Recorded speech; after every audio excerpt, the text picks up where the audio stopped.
하나님의 말씀 민수기 14장에서 보겠습니다. 하나님의 말씀 민수기 14장 28절에서 30절 말씀을 보겠습니다. 민수기 14장 28절에서 30절 말씀을 제가 봉독해 올리겠습니다. 구약 219페이지에 있습니다. 그들에게 이르기를 여호와의 말씀에 내 삶을 두고 맹세하노라. 너희 말이 내 귀에 들린 대로 내가 너희에게 행하리니 너희 시체가 이 광야에 엎드러질 것이라. 너희 중에서 20세 이상으로서 계수된 자 곧 나를 원망한 자 전부가 여분의 아들 갈렙과 눈의 아들 여호수아 외에는 내가 맹세하여 너에게 살게 하리란 땅에 결탄코 들어가지 못하리라. 아멘. 할렐루야. 예, 사랑하고 축복합니다. 예, 오늘 말씀 제목은 말이 미래를 결정합니다. 다시 말하면 당신의 말이 미래를 결정합니다. 라는 내용입니다.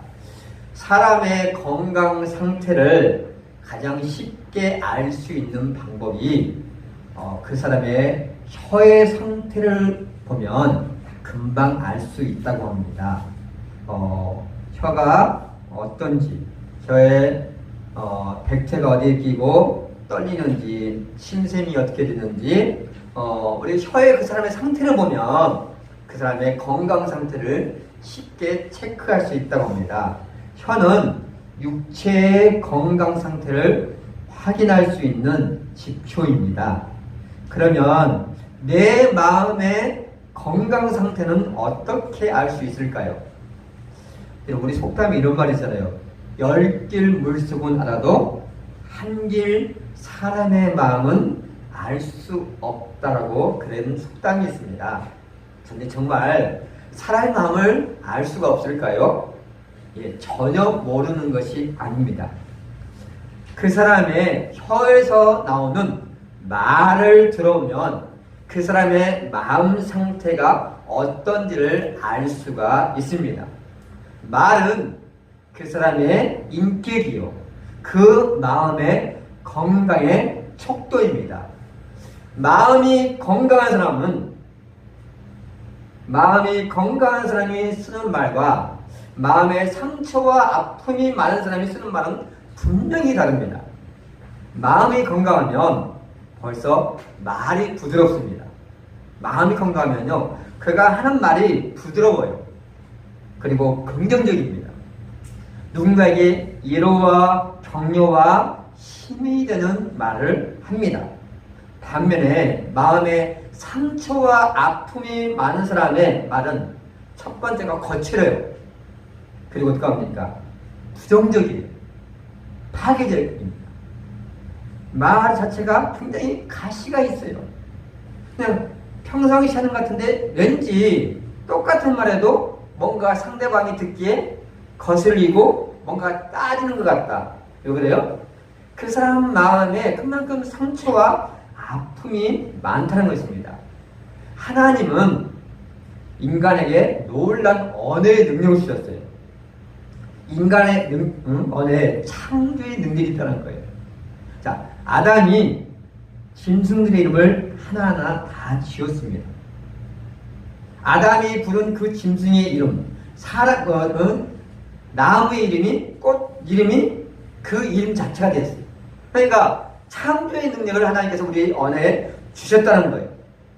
그런데 창조적인 능력을 가진 이 언어가 인간이 타락하면서 파괴적인 언어로 바뀌어버렸다는 거예요. 즉 파괴적인 언어는 뭐냐면 우리가 살아가면서 자주 쓰는 말이 뭡니까? 죽겠네. 많이 쓰잖아요. 그렇죠? 죽겠네. 환장하겠네. 미치겠네. 요즘 아이들이 많이 쓰는 게 망했다라는 말을 쓰더라고요. 시험 조금만 잘못하면 망했어. 예, 진짜 망한 거는 지옥 가는 게 망한 거예요. 시험 하나 틀렸다고 망하는 거 아니에요. 또 파괴적인 언어를 쓰는 사람이 뭡니까? 욕을 잘해요, 욕을. 또 험담을 잘해요. 여러분, 옛날에 어르신들이 쓰는 말이 있었잖아요. 좀 심한 말. 모르겠어요. 전라도만 썼는지 연병을 누구랑 썼죠? 연병을 빌어먹을 그러니까 빌어먹는 거예요. 연병을 하니까 지금 연병이 도있잖아 지금. 전염병이 하도 그런 말 쓰면 말 안 돼도 된단 말이에요. 여러분, 나의 언어상을 한번 점검해 보세요. 여러분은 자녀들에게, 아내에게, 남편에게 어떻게 언어를 쓰고 있나요? 축복의 말을 쓰고 있나요? 아니면 저주의 말을 쓰고 있나요? 제가 어느 집에 가면 우리 교회 성도님인데 말만 하면 자기 자식 자랑을 그렇게 해요. 좋은 거예요, 나쁜 거예요? 말만 하면 자식 자랑을 너무 잘해. 좋은 거예요. 근데 어떤 사람은 말만 하면 자기 자식이 이렇다 이렇다 하소연을 해요. 물론 마음에 그만큼 쌓인 게 많이 있다는 거죠. 누가 그렇게 만들었을까요? 내 자녀를 누가 그렇게 만들었을까요? 그는 부모가 만든 거고 자기 자신이 만든 거예요. 지금의 나의 말은요, 앞으로 5년, 10년, 20년 후에 열매를 맺게 됐습니다. 선한 말은 선한 열매를 맺고 악한 말은 악한 열매를 맺습니다. 즉 내가 말한 대로 선판 대로 되어진다는 것입니다. 어떤 분이 이렇게 말했대요. 나는 짧고 굵게 살겠습니다. 짧고 굵게 50년만 살겠습니다. 그랬더니만 말 그대로 50년에 50살 딱 죽더라고요. 어느 목사님이 그 목사님 우리 교회 와서 몇 번 설교를 하셨던 분이에요. 이 목사님이 나는 65세 은퇴를 하겠더라고 얘기했어. 그냥 먹기가 힘드니까 나는 65세가 되면 그냥 은퇴하겠습니다. 근데 이제 막상 65세가 되니까 이 정정하니까 은퇴하고 싶은 마음 안 나는 거예요. 성도님들이 뭐냐면 목사님 65세가 되면 은퇴한다고 하셨잖아요. 본인이 그렇게 선포했으니까 아무 말도 못하고 결국 은퇴를 하게 됐습니다. 이렇게 말이 무서운 거예요. 기억하세요? 자녀는 머리가 좋아야 출세하는 게 아니라 그 부모가 자녀에게 어떤 말을 했느냐에 따라서 자녀의 미래가 좌우됩니다. 자, 오늘 본문은 말의 영향력이 얼마나 대단한지를 바로 말해주는 내용입니다. 말 한마디에 따라서 죽느냐 사느냐가 결정이 되었습니다. 오늘 본문의 내용을 정리하면 이렇습니다. 하나님께서 이스라엘 백성을 애굽 땅 바로의 종살이하던 그들을 건져내셔서 광야로 이끄셨습니다. 하나님은 그들을 가나안 땅으로 이끌겠다고 약속하셨어요. 그리고 그들을 광야에 나와서 그들이 가고자 하는 이 가나안 땅에 가데스 바네아라는 그 지역에서 12명의 정탐꾼을 보냈어요. 아니 우리가 갈 땅이 어떤 땅인지는 우리가 한번 봐야 되지 않겠느냐 해서 12명의 정탐꾼을 이 가나안 땅에 보냈어요.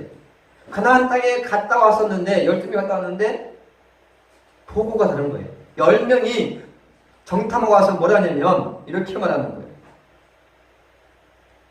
야, 우리가 가나안 땅에 들어가면 우리는 반드시 다 죽는다. 우리는 그들과 싸워서 도저히 이길 수가 없다. 그들은 거인들이야, 거인들. 근데 우리는 뭐냐? 우리 메뚜기 같아. 그들은 거인들이고 우리 스스로가 보기에도 메뚜기 같은데 어떻게 그들과 싸워서 이기냐? 우리 가면 다 죽는다. 우리 애국으로 돌아가자. 10명의 정탐꾼이 그렇게 얘기했어요. 그런데 2명인 여호수아 갈렙만은 다르게 말했어요. 야, 아니다. 그들은 우리의 밥이다. 하나님 우리에게 가나안 땅을 주신다 약속했으니 우리가 올라가서 차지하자. 자, 똑같은 환경을 보고 왔는데 보고는 전혀 다르게 보고 있단 말이에요. 그럼 사람들은 누구의 말을 들었을까요? 사람들은 다수결의 말을 들어요, 보통. 10명의 정탐꾼의 말을 듣고 그들이 어떻게 반응했냐면 민수기 14장 2절을 보니까 오늘 2절 말씀 한번 같이 읽어볼게요. 이스라엘 자손이 다 모세와 아론을 원망하여 온 행위 중인 그들에게 이르되 우리가 애굽 땅에서 죽었거나 이 광야에서 죽었으면 좋았을 것을. 어쩌면 우리나라하고 똑같아요 말이. 그렇죠? 우리는 배불러도 배불러 죽겠다. 배고프면 배고파 죽겠다. 추우면 추워 죽겠다. 더우면 더워 죽겠다. 모든 말들이 죽겠다는 말로 표현해요. 근데 희한하게도 이스라엘 백성들도 워낙 그렇게 노예 생활을 하다 보니까 그들이 입에 나오는 말이 마음이 건강하지 않으니까 죽겠다는 말, 원망하는 말이 딱 나온 거예요. 모세와 아론 원망해서 야, 우리 가나안 동안 다 죽어. 차라리 광야에서 죽었으면 좋겠어. 라고 그렇게 말을 한 거예요. 근데 그걸 누가 듣고 있었어요? 하나님 듣고 있었어요.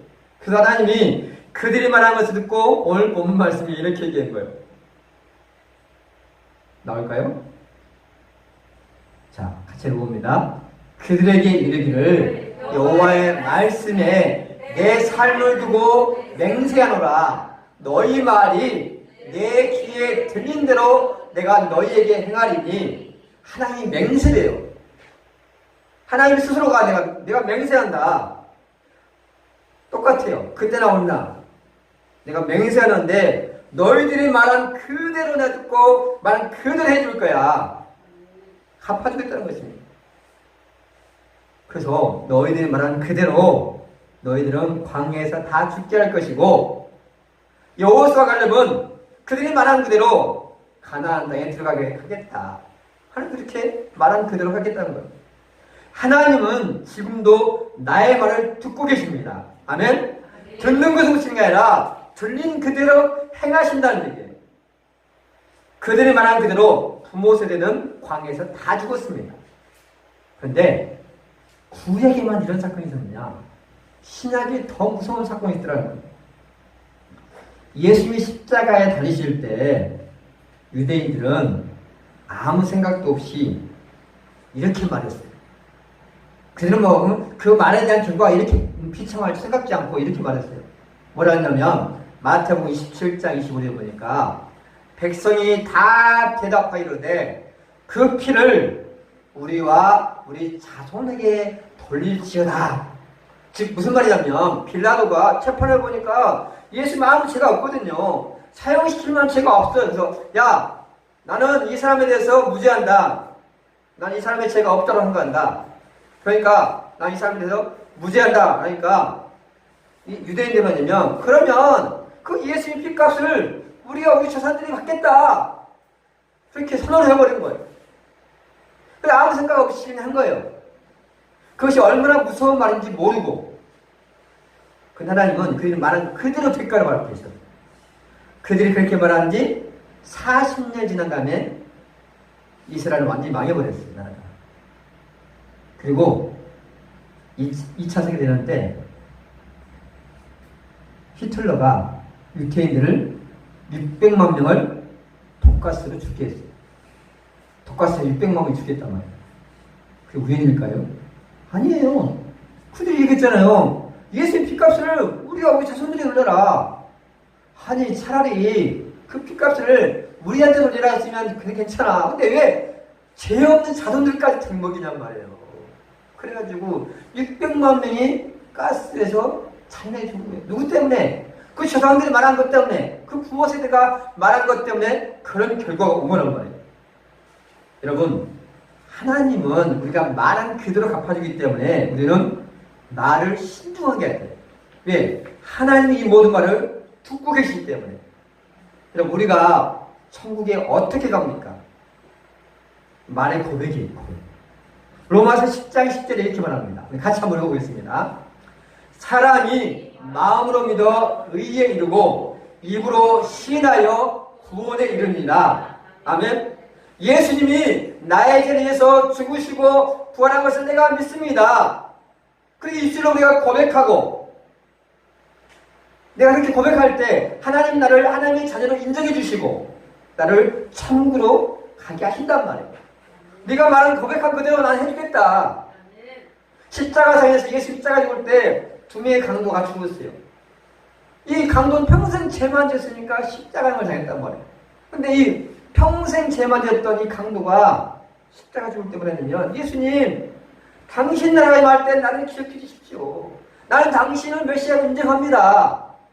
평생 죄만 졌던 그 사람이 마지막 죽는 순간에 그 한마디였어요. 그래서 예수님이 뭐냐면, 오늘 네가 나와 함께 낙원에 있으리라. 그 말 한마디 때문에 그 사람은 천국에 갔단 말이에요. 근데 반대로 이렇게 얘기하셨어요. 나는 예수를 믿지 않습니다. 천국과 지옥을 믿지 않습니다. 그 신자들 그렇게 고백해요. 그래, 알았어. 네가 말한 그대로 안 믿는다고 하니까 너 지옥 가게 해줄게. 이렇게 말이 무서운 거예요. 죽고 사는 것이 말에 권세 있고 말의 열매를 사람은 맺게 되어 있습니다. 죽고 사는 것, 성공과 실패가 말 한마디 들었던 거예요. 그래서 우리는 말을 잘해야 돼요. 복을 원하면, 내 자녀들이 먼저 복 받기를 원하면 내 입술에서 부정적인 말을 먼저 적어야 돼요. 제가 아까 얘기했잖아요. 옛날 어르신들이 쓰는 말. 빌어먹을, 연병할, 재수없는 놈, 망할 놈, 이 불효막심한 놈. 여러분, 이 모든 말은 내 입이 사단에게 사로잡혀서 하는 말입니다. 분별해야 돼요. 그러니까 부모가 스스로 자녀를 그렇게 저주스러운 말을 하니까 안 되는 거예요. 물론 부모님이 그렇게 해도 불구하고 잘 되는 사람이 있어요. 왜 그럴까요? 다른 사람에게, 누군가에게 축복의 말을 듣고 그 말에 영향을 받았기 때문에 그런 거예요. 아, 나는 우리 자식들을 저주할 말밖에 안 했는데 잘 되고 있네. 다 나는 저주의 말을 했지만 누군가가 이 자녀에게 축복의 말을 했고 본인이 그런 말을 듣고 그것을 믿음으로 고백했으니까 그렇게 된 거란 말이에요. 저는 시험 볼 때 한 번도 저는 제 입으로 떨어진 것 같아라 말을 해본 적이 없어요. 떨어지지도 않는 한 번도 떨어지지 않더라고요. 교만하면 안 되지만. 왜? 하나님은 내가 말한 그대로 듣고 실행하신단 말이에요. 여러분, 지금 나의 형편과 처지는 지난날 부모이든 내가 심었던 말의 열매입니다. 우리 속담에 이런 말이 있잖아요. 말이 씨가 된다. 맞아요. 지금 우리가 하는 말은요, 지금 씨를 심는 거예요. 씨를 심는 거예요. 말에 씨를 심고 시간이 나면 반드시는 열매를 거두게 되어 있습니다. 콩을 심었으면 콩이 나죠. 내가 부정적인 말을 심었으면 부정적인 결과 나오고 긍정적인 말을 심었으면 긍정적인 말이 나오게 되어 있습니다. 여러분, 복 받고 싶습니까? 잘 되고 싶습니까? 자녀에게 공경받고 싶습니까? 그러면 말을 통치란 말이에요. 이 망할 놈 하지 말고 뭐요? 이 잘될 놈. 아니, 자식 하는 짓이 꼭 망할 짓 해. 그래도 뭐라 돼요?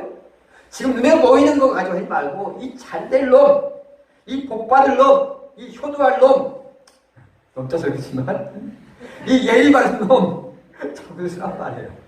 사단이 아닌 성령의 말, 지금 형편이 아니고 눈에 보여지는 말 하지 말고 미래의 바라는 말이에요. 바라는 말.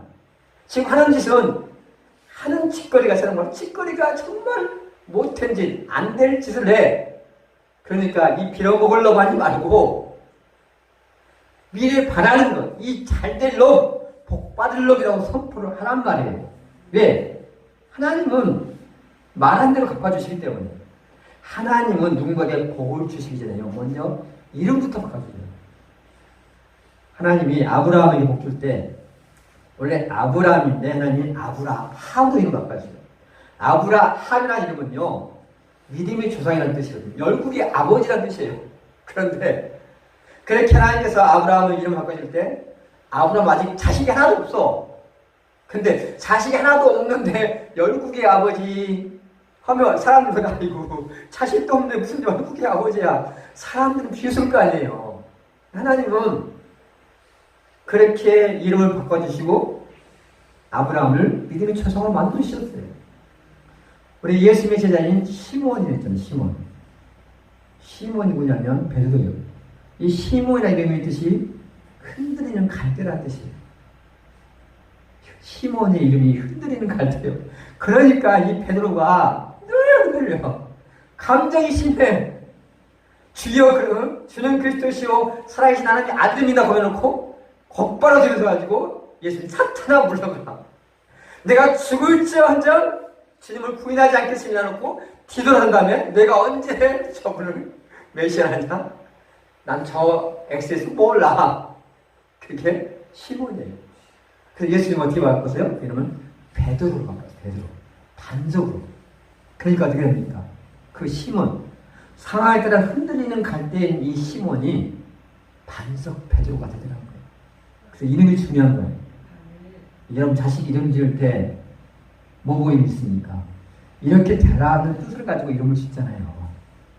옛날에는 뭐 또 이름을 너무 예쁘게 지으면 귀신이 잡아간다고 더 흉악하게 지는 적이 됐는데 이름대로 말한 대로 되어지는 거예요. 아브라함이 이런 고백을 했어요. 하나님께서 아브라함을 100세의 아들을 주고 아브라함이 이삭이 자기 아들 이삭이 17세 됐을 때 아브라함 부르는 야 아브라함아 네 아들 이삭을 모레산에 제물로 갖다 바치래요. 얼마나 기가 막혀요. 아니 줄 때는 언제고 왜 가져가십니까 하셨잖아요. 그런데 아브라함이 예 알겠습니다 하고 이삭을 데리고 와요. 이삭이 가다 보니까 아니 제사지도 왔는데 뭐가 없어요? 재물이 없어요. 그래서 이삭이 물어보는 아버지 아니 재물은 어디 있어요? 물어본 거예요. 그러니까 여기서 아브라함이 진짜 믿음의 고백을 해요. 뭐라고 했을까요? 네. 창세기 22장을 읽어보면 알 텐데 이렇게 고백했어요. 아브라함이 야 이삭아 재물은 하나님께서 자기를 위하여 친히 준비하실 거야. 아니 이미 재물이 누구야? 재물이 사실은 네가 재물이에요. 근데 아브라함을 하면 하나님께서 친히 준비하실 거야. 그게 얼마나 기가 막혀요. 아니 재물을 하나님께서는 이삭을 재물로 바치라는데 아브라함은 하나님이 친히 준비하신다고 봐요. 그러니까 그 말 갖고 어떻게 합니까? 말 그대로 하나님이 이미 순양을 준비해 놓은 거예요. 네. 아브라함이 고백한 대로 그렇게 말한 대로 되게 하더라는 거예요. 이렇게 여러분 고백이라는 게 중요해요. 1997년에 대한민국을 떠들썩하게 하는 사건이 있었어요. 나이든 사람들 알고 전문의를 모르겠지만 탈옥수 신창원이라는 이름을 알 거예요. 어르신들은 알죠? 김경숙 성도님 아시죠? 신창원. 예, 알죠. 근데 신창원이가 왜 신창원이 된 줄 아세요? 탈옥수 신창원을 만든 사람은 누구냐면 그 부모이고 선생님이었어요. 이 어머니가 신창원의 어머니가 어릴 때 돌아가셨어. 가난으로. 근데 아버지가 홀로 된 아버지가 이 신창원을 잘 키워 가난하다 보니까 망나니를 키운 거예요. 그러니까 이제 엄마가 없으니까 그냥 나쁜 일하고 막 돌아다니겠죠. 이 아버지가 소년에 갔는데 이 아이를 교도소로 보내라는 거예요. 세상에 그런 부부가 어디 있어요. 교도소에 그러니까 소년에 가 있는 중학생이 아니고 저런 소년에 가 있는 애 교도소로 보내라는 거예요. 왜 그 아버님이 그러냐면 하나님 바뀔 줄 알고. 근데 그게 아니었어요. 근데 신창원이가 이제 나중에 타국해가지고 잡힌 다음에 이렇게 말했어요. 감옥에 있어 그런 거예요. 이렇게 고백했어요.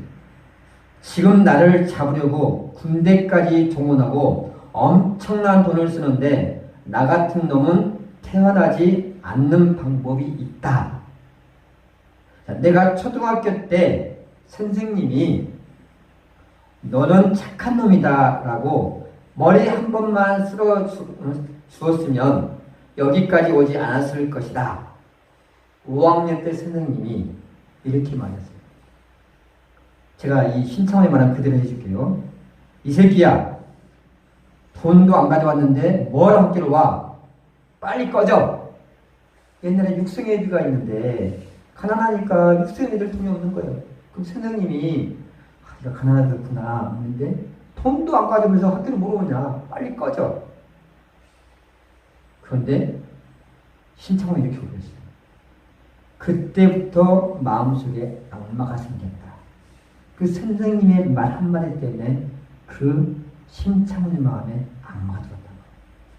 얼마나 많이 무섭습니까? 몇십 년이 지난 다음에도 신창원이는 그때를 기억하고 있잖아요. 그 순간 내 마음속에 악마가 들어왔다는 거예요. 당신은 자녀에게 축복을 받았습니까? 아니면 저주를 받았습니까? 심은 대로 열매를 얻습니다. 제가 반대되는 사람을 해줄게요.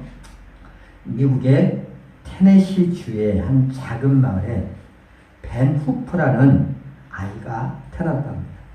이 아이는 체구도 작았고 그리고 아버지가 누군지 모르는 사생아였어요. 그러니까 사람들은 자기 자녀들이 그런 벤 후퍼가 놀리는 것을 어울려놓는 걸 싫어했어요. 그래서 아이들은 이 벤 후퍼를 놀리면서 멸시했습니다. 항상 동네에서 따돌림과 비웃음과 멸시를 받으며 이 벤 후퍼는 어린 시절을 보냈습니다. 근데 벤 후퍼가 12살이 되었을 때 그 마을에 젊은 목사님이 그의 부임에 오셨습니다. 그 목사님은 어떤 사람인지 누구든지 비난하지 않고 있는 그대로 받아주시는 좋은 분이라는 소문을 이 어린 후퍼도 듣게 되었어요. 그래서 그는 그 목사님이 어떤 분일까 호기심이 생겨서 교회에 가게 됐어요. 이 교회에 가긴 갔는데 사람들이 예비도 없는 놈 비난하고 왕따시키니까 예배 시간에 못 가고 예배 중간에 목사님이 설교하기 전에 딱 왔다가 설교 끝나면 축도하기 전에 딱 사라집니다. 근데 이 벤 후퍼가 목사님 말씀을 듣고 너무너무 감동이 되는 거예요. 말씀을 듣다 보니까 어느 날 너무 말씀이 감동이 돼가지고 늦게 왔는데 이 축도가 끝나더라도 그냥 저기 기도하다 보니까 앉아있는 거예요. 나가다 보니까 다 성도들이 목사님과 인사하고 있는 거예요. 그래가지고 딱 줄을 섰어요. 어쩔 수 없이 줄을 서줬었죠. 근데 이 목사님이 이렇게 부르는 거예요. 내가 누구 아들이라? 마치 아는 것처럼. 순간 모두가 조용해졌지. 왜? 통상 다 아니까. 마치 아버지 없는 사생활은 다. 네가 누구 아들이라? 이때 이 목사님이 또 얼굴을 미소를 지면서 또 다시 말한 거예요. 그래, 나는 내가 누구의 아들인지 알겠다. 기가 막힌 거죠. 그 말을 듣고 이제 주변 사람들의 표정이 더욱더 굳어지는 거죠. 순간 목사님이 벤 후퍼에게 이렇게 말했습니다. 너는 하나님의 아들이야. 내 모습을 보면 알 수 있거든. 목사님의 말을 듣고 이 후퍼는 당황해서 급하게 빠져나갔습니다. 그때 목사님이 다시 한번 후퍼에게 이렇게 말했습니다. 이제부터는 하나님의 아들답게 훌륭하게 살아야 된다. 그리고 오랜 세월이 지난 후에 이 벤 후퍼가 그 테네시주의 주지사가 됐고 너무 직무를 잘 수행해서 재선까지 했고 나중에 국회의원에 하원을 2번이나 당선됐다고 합니다. 그리고 이 벤 후퍼가 훗날 이렇게 고백을 했어요. 그날 젊은 목사님을 만나서 내가 하나님의 아들이란 말을 듣던 바로 그날이 테네시주의 주지사가 다시 태어난 날이었습니다. 너는 하나님의 아들이야. 하나님의 아들답게 살아야지. 라는 그 목사님의 말 한마디가 이 방황하고 신창원처럼 될 것 같은 아이를 삶을 바꾸고 그때가 자기가 테네시 주지사로 새로 태어난 날이었다는 거예요. 여러분, 말 한마디가 얼마나 중요합니까? 그런데 나의 말은 어떤가요? 한 번의 설교로 언어가 쉽게 바뀌지 않겠지만 오늘부터 여러분 결단하십시오. 축복의 말을 하겠다고 결단하십시오. 하면 자녀에게, 아내에게, 남편에게, 누군가에게 축복의 말을 하겠다고 결단하십시오. 여러분, 축복의 말을 하려면 단순히 결단만으로 되는 게 아닙니다. 축복의 말을 드려야 돼요. 하나님의 말씀을 드려야 됩니다. 사람은 보고 듣는 것에 영향을 받아요. 여러분, 우리가 세상 것을 자꾸 보고 세상 말을 들으면 애들이 학교에서 맨날 듣는 게 욕만 들어요, 욕만. 맨날 듣는 게 뭡니까? 짜증나, 망했다, 그런 말을 들으면 영향을 받을 수밖에 없잖아요. 그런데 하나님의 말씀을 들으면 하나님의 말씀에는 뭐가 있습니까? 살리는 역사가 있고 축복의 역사가 있단 말이에요. 나를 위로하고 격려하고 힘을 주는 말씀이 있단 말이에요. 우리가 뭘 기다리겠어요? 하나님의 말씀을 듣고 실패한 사람은 없단 말이에요. 이 베노포가 하나님의 말씀을 듣고 그 영혼이 변했잖아요. 여러분, 내가 보고 듣는 것이 나의 미래, 아이의 미래를 결정합니다. 우리가 물론 한 번의 말로서 삶을 바꿀 수 없지만 끊임없이 우리는 자녀를 축복하고 격려하고 위로하고 이 잘될 놈, 머리 나쁜 놈 하지 말고 썩어 빠진 놈 하지 말고 이 복받을 놈, 효도할 놈, 그렇게 얘기할 때 참 말 안 들어줍니다. 마지막으로 제가 들어섭니다. 당신의 말이 가정의 미래를 결정합니다. 나의 미래를 가정의 미래를 결정합니다. 타인의 말이 아닌 하나님의 음성에 귀를 기울일 수 있기를 축원합니다. 오늘 우리가 같이 기도해 봅니다. 사람의 건강은 혀의 상태를 보면 알 수 있다 했습니다. 그런데 마음의 건강 상태는요, 그 사람이 말하는 걸 보면 알 수 있다 했습니다. 마음이 건강하면 당연히 건강한 말을 합니다. 위로의 말, 격려의 말, 칭찬의 말을 합니다. 사람을 살리는 말을 합니다. 그런데 마음이 건강하지 않으면 당연히 사람이 나오는 말이 상처되는 말, 파괴적인 말, 또 비난하고 불평, 원망하는 말이 나올 수가 없겠습니다. 하나님, 나의 언어를 고쳐주시옵소서. 너희 말이 내 귀에 들린 대로 행한다고 약속하셨사오니 하나님, 나의 입술에서 오직 살리는 말을 할 수 있게 하옵소서. 살리는 말, 축복의 말을 할 수 있게 해서 늘 하나님을 가까이 할 수 있는 우리 인생이 되라고 같이 기도하겠습니다.